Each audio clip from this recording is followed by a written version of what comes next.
What's something effed up you witnessed during your childhood, but didn't realize the severity of until you were older?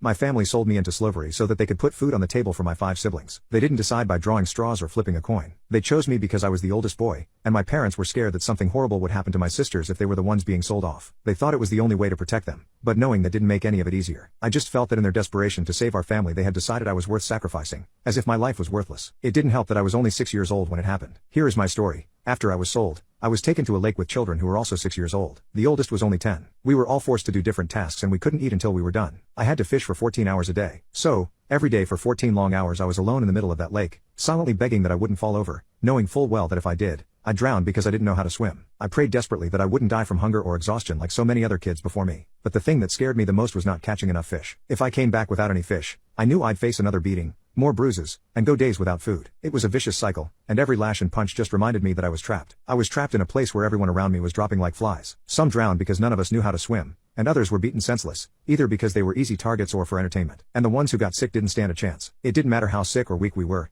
still forced to work. Our owners didn't see us as humans anymore and they never batted an eye when one of us died. It felt like they knew that no matter how many of us dropped dead, they would be able to get more fresh meat. Every night, I wondered when my time would come and how I would go. I thought that I was done for when I developed infections after being forced to drink and bathe in the contaminated water, the same water where I watched the other children drown in. I was sure their bodies reside in the bottom of the lake, because our masters never wanted to give them a proper funeral. Their bodies were decomposing in the water and I was drinking that water because my masters didn't want to give me clean water. Honestly, I probably wouldn't have minded dying, but I survived and endured that torture for another 6 years. Update: a lot of you are asking how I escaped, so let me give you the story. When I was 12, the Many Hopes Foundation saved me and I was able to return to my hometown. I never thought I would make it out alive, and none of it seemed real because my hometown looked like a new place. So much had changed I wondered if I was in heaven. I finally had the chance to live my life as normally as I possibly could after enduring all that suffering. So, to get my life back on track I went to school for the first time in my entire life. I was 12 starting first grade. I was so behind, I didn't even know how to write my own name. Though this was a lot easier than what I had been through and I quickly realized that education was the only way to change my circumstances. So, I focused on my studies and caught up with the other students. The years went by pretty fast and as I grew older I knew that I wanted the other kids at the lake to get out and live a normal life, as I had. I wanted to let them know that there was a way for them to escape. So, I put a team of other lake survivors and began running rescue missions to rescue children still trapped on the lake. The rescue team is accompanied by armed military officers for our protection since the missions are often dangerous. The missions take anywhere from a week to 2 weeks and we rescue groups of 30. It's a new kind of joy knowing that we give every child we save a chance at a life they never thought would happen. I know that feeling all too well because I never thought I'd be able to escape either. When we pull those kids from the lake, I see myself in them. I can see the same fear in their eyes that I used to have. The fear of being drowned and beaten. I also see the pain they dealt with after watching everyone around them die and wondering when they will be next. They're feelings I carried with me for so long,